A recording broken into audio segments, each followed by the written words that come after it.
Hello team, welcome to another ATP Geopolitics video with myself, Jonathan M.S. Pearce. This is a Ukraine War News Update, effectively the second part thereof for today, the 26th of April 2025. I released a breaking news update, sort of analysis of the peace negotiations. Trump's just met with Zelensky in St. Peter's Basilica in the Vatican at the Pope's funeral, and I sort of did a roundup of what's going on there.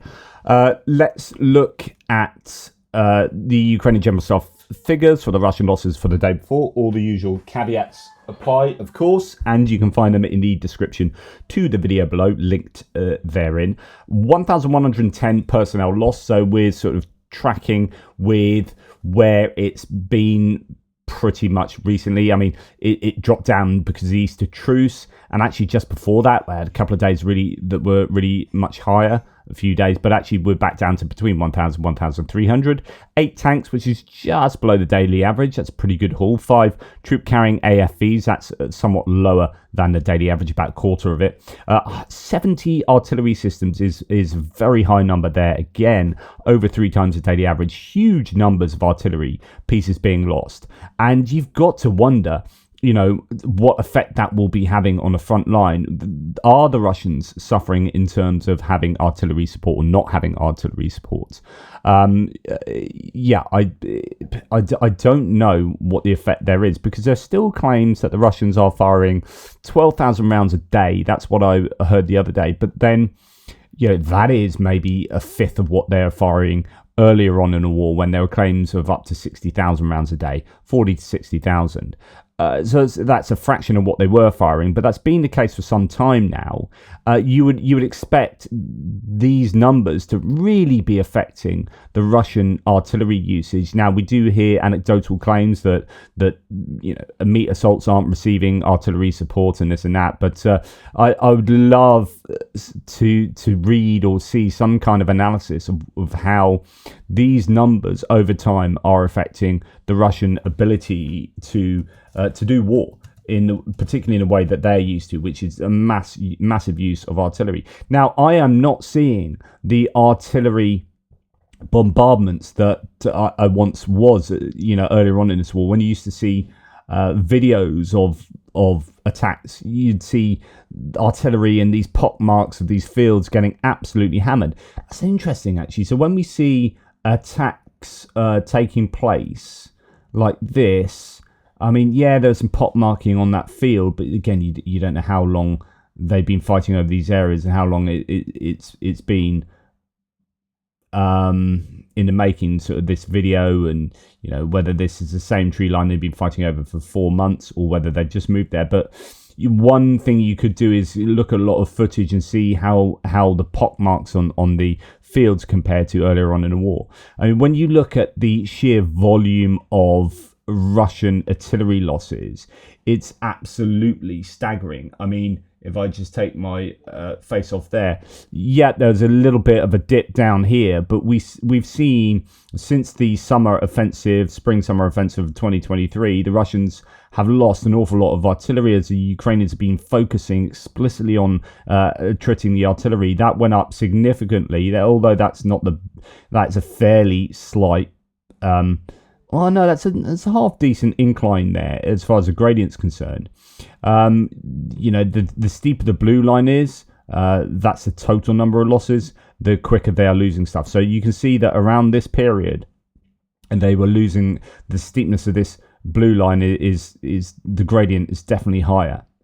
And then when we come to here, this trend line recently shows that the Russians have lost a phenomenal amount. So, you know, this level of 60 a day was, you know, previously like the record, absolute amazing day. If you got over 60 artillery pieces, that might include large mortars and whatnot as well. But when you're getting days where you've got 122, you've doubled that massive record of 60, and now you're getting 104, 122, like several days over 100 over here, or around about 100. and then consistently over 80 now, certainly consistently over 70. Just incredible numbers. What effect is that having? That's what I want to know. Right, let's look at a random collection of videos. Here we have Syrsky, General Syrsky, the commander-in-chief of the Ukrainians, saying, "Our soldiers are turning the tanks and armored vehicles of the Russian occupiers into piles of burning scrap metal. The losses of Russia in tanks alone since the beginning of the year has already exceeded 1,000 units at 1,031. So that's really impressive attrition of Russian tanks. And he shows a video of lots of things getting blown up. So that's Syrsky saying that there's lots of success for the Ukrainian armed forces there. On the Kupiansk front, a video has come out showing the Russian forces attempting an attack using quad bikes, but soldiers of the Ukraine's 14th Mechanized Brigade made sure it ended in failure. In addition to this, there are some parts in this direction where Ukrainian forces regained previously lost positions. So good news for the Ukrainians there. We'll have to see on the map whether that's anything significant or not. Precision teamwork, says Noel reports. A drone from Ukraine's 47th Brigade spots a hidden Russian D-30 howitzer in a forest strip. Intel is passed to HIMARS, the first strike, high explosive, second cluster munition, followed by massive ammo detonation. Wow, so it's interesting that an old D-30 howitzer is being given a HIMARS treatment. Why is that? That seems... Well, it would indicate that the Ukrainians have enough HIMARS launchers and ammunition to be able to use them on single howitzers, or whether they knew that there was an ammunition cache nearby. Like, I don't know what the exact situation would be for that, but I guess it's good news if they're using HIMARS against howitzers, D-30 howitzers. Now, on the Kimburn Spit, video comes out showing the Ukrainian Navy destroying a position of Russian drone operators with a precision strike.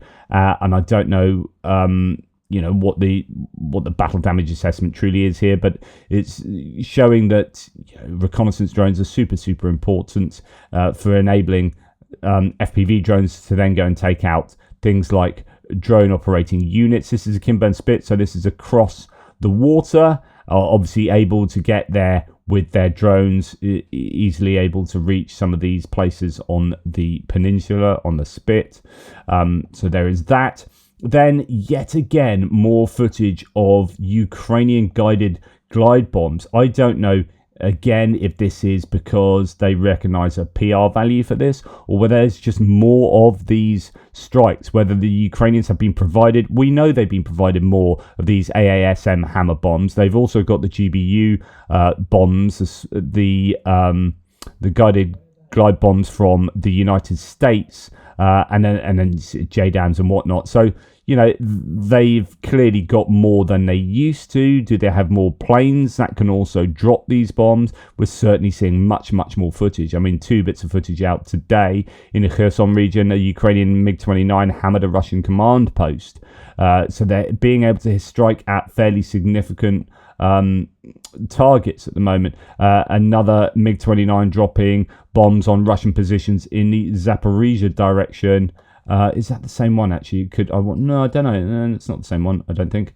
But yeah, some significant strikes by the Ukrainians on high target positions using guided glide bombs. Of course, the Russians supposedly are well outpacing the Ukrainians in terms of usage of guided glide bombs, although there are claims that the Russians are far less accurate with theirs, that they have more of a problem with electronic warfare interference at the moment.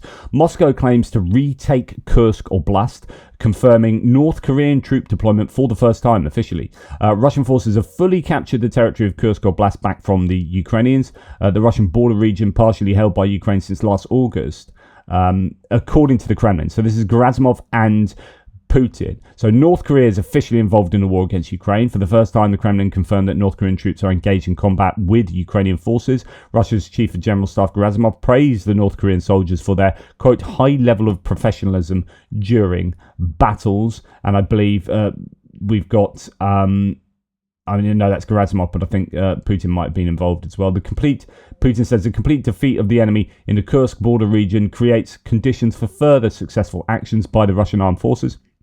in other key areas of the front, and brings the defeat of the neo-Nazis closer. So he's bigging up the Russian retaking of that area, and of course that shows how important it really was to the Russians. They've spent an awful lot of time and resources trying to reclaim that territory. They have finally done so, at least to a large degree. There might be small areas in that southern section of the two sections that were left over in Kursk where the Ukrainians are still active. I think special forces are operating in there, so I don't know if this is true, but it is largely true that the Russians have pushed the Ukrainians back out.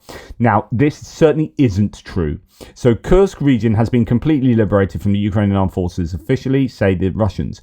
During the fighting, they say, in the Kursk border area, the Ukrainian armed forces lost at least 75,000 soldiers and more than 400 tanks, to which Max 24 says 2 SpongeBobs, 3 Budanovs, 4 Zaluzhnys and a Death Star. This is consistently the kind of joke that Ukrainians have when the Russians make these sort of claims. They then add on loads of completely unrealistic stuff because the claims are massively unrealistic. Now, I reported yesterday on a car bomb that took out this chap here. Just going to reiterate that. Less than half an hour ago yesterday, Major General Yaroslav Moskalik, Deputy Chief of the main operational director of the General Staff of the Russian Armed Forces, was eliminated by a planted IED in Balashikha, Moscow region. The IED was placed in a vehicle and detonated as the Russian general was passing by. So he died. That was quite a high-level person being taken out. I know this is a bit political, but it's worth noting. I was going to leave this to the end. It's worth noting that Trump is clearly not getting briefed on this stuff. Time magazine asked him, Mr. President, there was a car bomb in Moscow this morning that killed a Russian general. Do you have any reaction to that? And he said, who killed what? Russian general killed by a car bomb. Well, you're just telling me that for the first time. Where did this take place? It took place in Moscow. It was a Russian general. That's hitting close to home, right? That's a big one. Yeah, I'll look into it. I'll let you, if I hear anything, I'll let you know. Like, what? You let us know. We appear to know more than you do. So the question is, why? What's the CIA doing? What's happening with these intelligence briefings? And of course, famously in Trump 1.0, he didn't read intelligence briefings and only looked at them if they had pictures of him and they were pictorial. So yeah, he doesn't get intelligence briefings. So often at presses, he's being asked questions that he goes, I've not heard about that. Sometimes you're thinking that is him misdirecting and not wanting to answer the questions formally, but I think quite often he literally doesn't know because he is not getting briefed. I think he's massively ignorant about what's going on in this war. Now, it's worth noting there was another car explosion yesterday as well, this time in Bryansk, and I think this is probably quite an important person having been assassinated. The Russian designer of the Kursk electronic warfare systems was killed.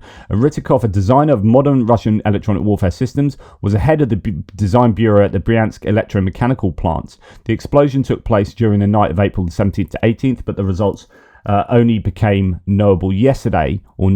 Now, we can talk about the morality of this. This might well be someone who is not a military employee, but employed by Bryansk electromechanical plant. But then that is essentially a military producer, and these systems have a direct influence on the outcome of the war for Russia, and so on and so forth. So the interesting, I think, discussions to be had around the morality of assassinations, especially when they spread.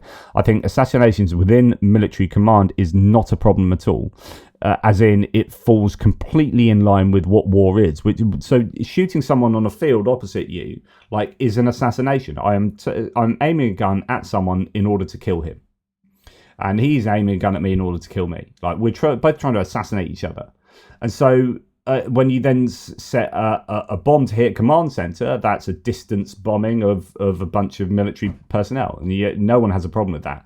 So the assassination of a military general that just happens to be a bit further away or in a different city, this is someone that is helping to conduct the war. So I have no moral problems within the framework of war. If you accept the war is taking place and you need to defend yourself, then that is a form of defending yourself. But the question gets slightly more murky, or the answer gets, the rationale becomes murkier when you start moving away from outright military personnel into the domain of non-military personnel, but personnel that have a real strong impact on military outcomes.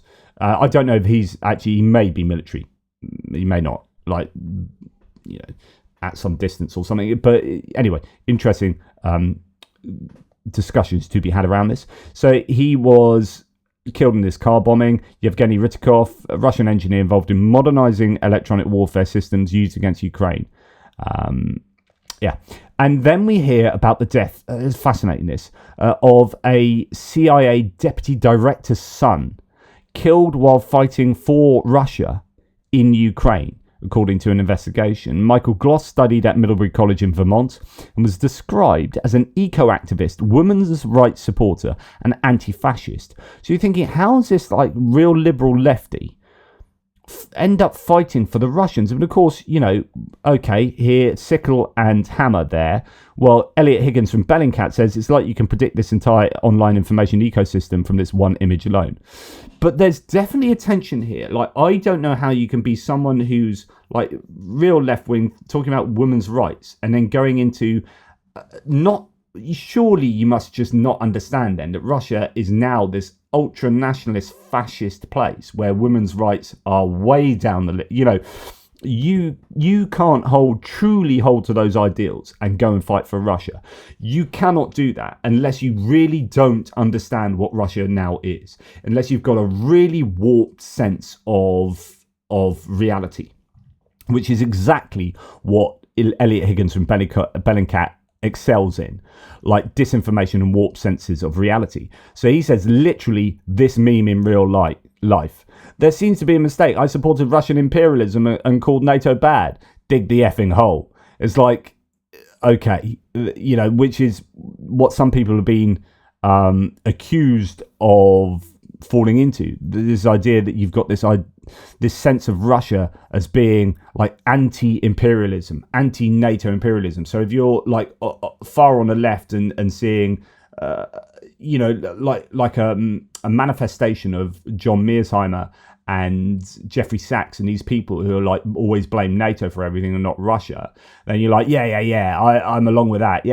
Bastard NATO, American imperialism. But then also, eco and women's rights. Well, those two things definitely aren't Russia. Right? Russia aren't interested in environmentalism. They're the biggest hydrocarbons like pimps out there, and they're certainly not interested in women's rights. So something funky's happened. And Elliot Higgins says, look, also it's a great example of someone captured by disordered discourse. And I did a thread on disordered discourse from Elliot Higgins explaining how you end up getting to these sorts of situations. But incredible that the son of the deputy director of the CIA is was fighting for the Russians.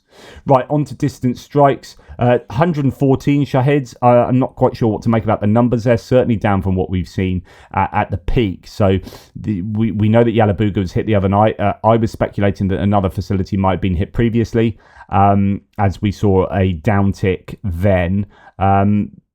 66 of those taken out conventionally, 31 by electronic warfare. That's 97, leaving 114 and 317 drones. 17 drones out of 114 to get through to their target. So that's, again, not the decent interception rates we were seeing when it was sort of 95 to 100%. Now very much below that on most nights. Also, a single Onyx anti-ship missile, I think it is, and 2 KH-31P missiles were sent in and were not shot down. So some missile damage will have been done as well. I'm not massively certain about the battle damage assessment. There's a lot of bandwidth being taken up with the Pope's funeral today and a meeting between Zelensky and Trump there. Yes. What I do know is that Dnipropetrovsk was largely focused on heaviest hit, says Tim White, this morning, actually. One man died in the worst incident, Shahid drone attack on Kamyanska, a little west of Dnipro. 3 apartment buildings and 6 cars were damaged here, and you can see that in these images.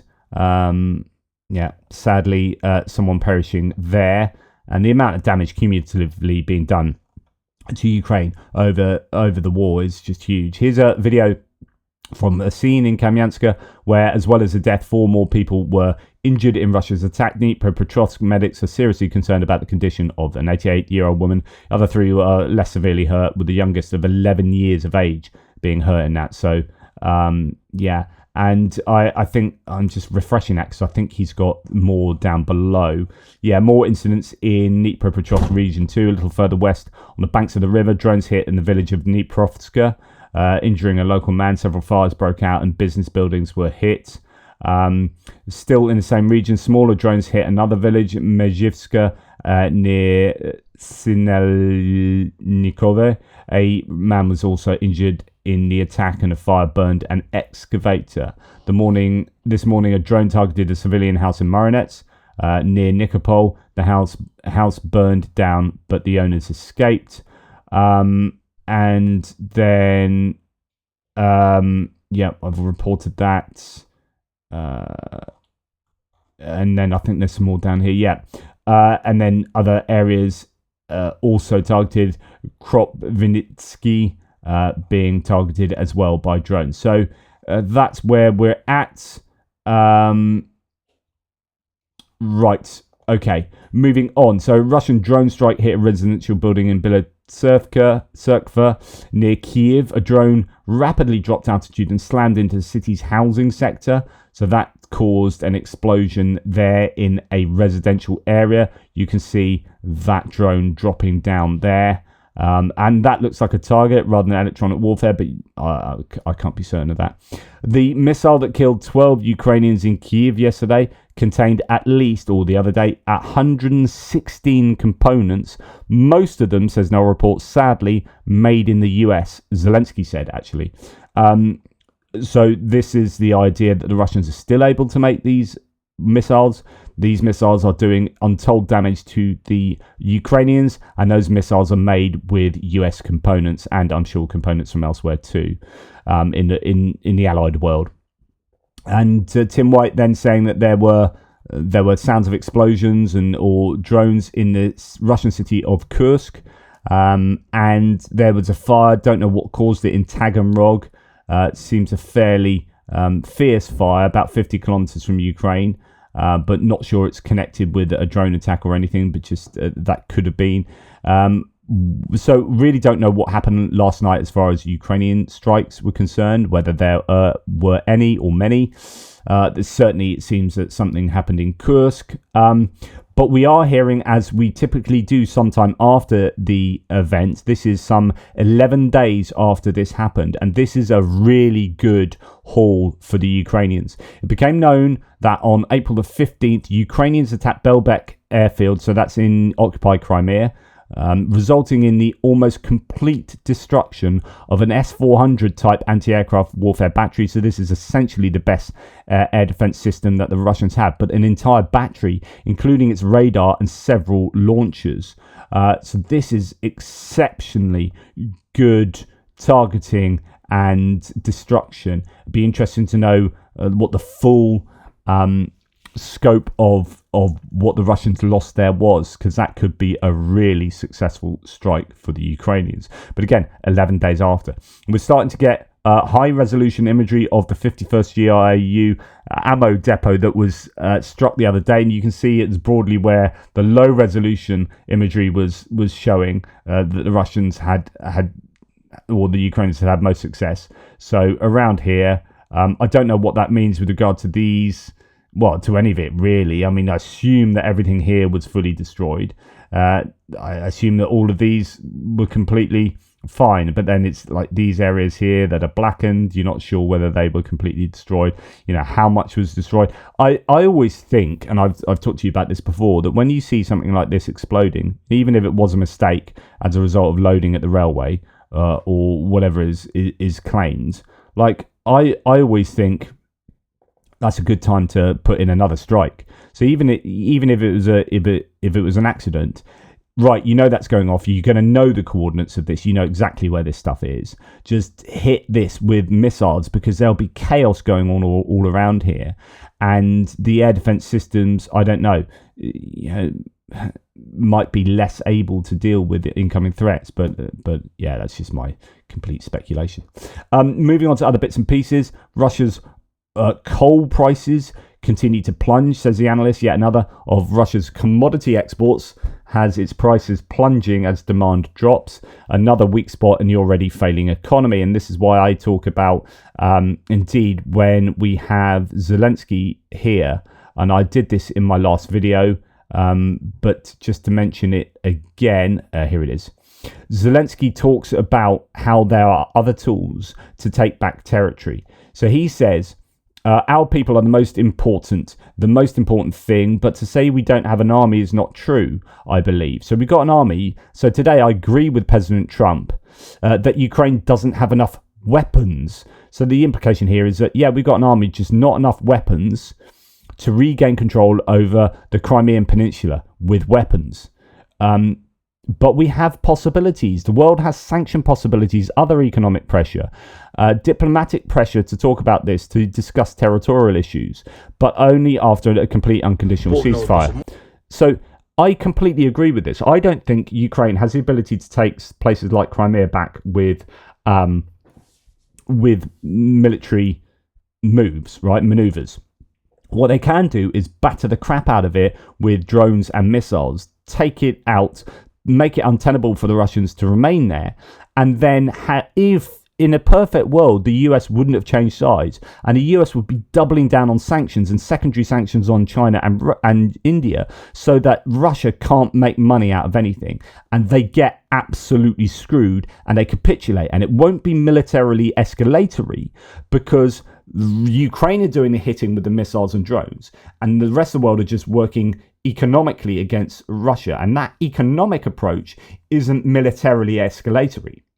And that would screw Russia over, so that they ended up having to concede the war and give territory back to Ukraine, or they completely fall apart as a nation and you start getting civil unrest. So my opinion is that the economic, and I've long said this, is that the way Ukraine win this war is with allies, yes, supporting them militarily and giving them everything that they can possibly give in terms of military equipment, so they can do as well as they can on the battlefield. But economically, the rest of the world hammer the crap out of Russia. Now, Tim White says the biggest talking point inside Ukraine this morning was a huge technical problem, meaning many automated payment systems, including the metro and websites, wouldn't work. Authorities have denied they were hacked, but that doesn't seem entirely convincing to me. So it could be a huge hacking attempt or success on Ukraine. Now, at the funeral of the Pope in the Vatican, the crowd applauded Zelensky at the Vatican right in front of Donald Trump, says Alex Cole here. Huge burst of applause for President Zelensky, says the analyst, as he and his wife arrived to be seated for the exterior ceremony, as an almost minute-long round of applause was heard across the Vatican. It shows how much his stand against evil matters, how much the rest of the world still cares about Ukraine. What's important here is Trump was there, and if he understands that this was an applause for Zelensky, he understands that Zelensky gets an applause and he doesn't. That's really, really powerful stuff for Trump, because he's very sensitive to this. And that will probably enrage him, but hopefully will give him an understanding that, do you know who the good guys are? Ukrainians. Do you know who the bad guys are? Russia, and they're not invited.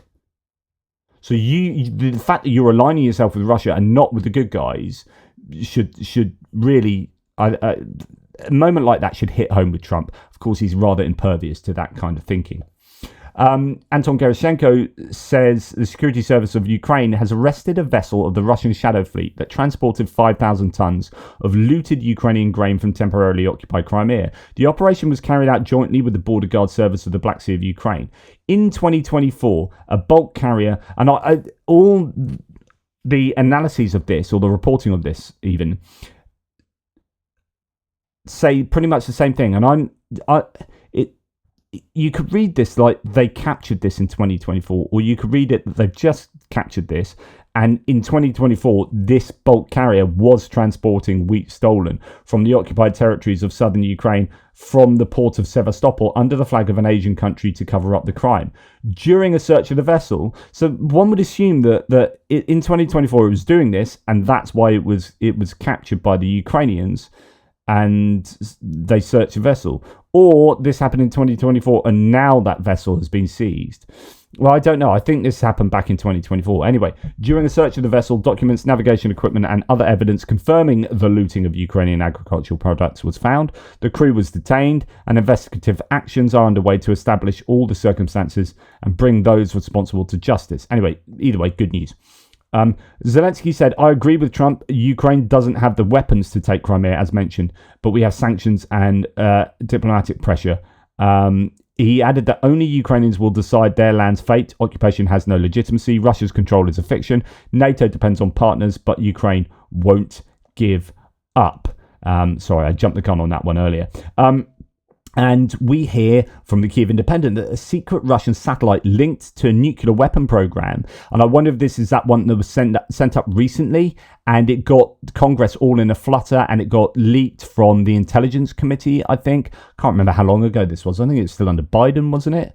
And it was this rumor that Russia had sent up a kind of nuclear weapons thing.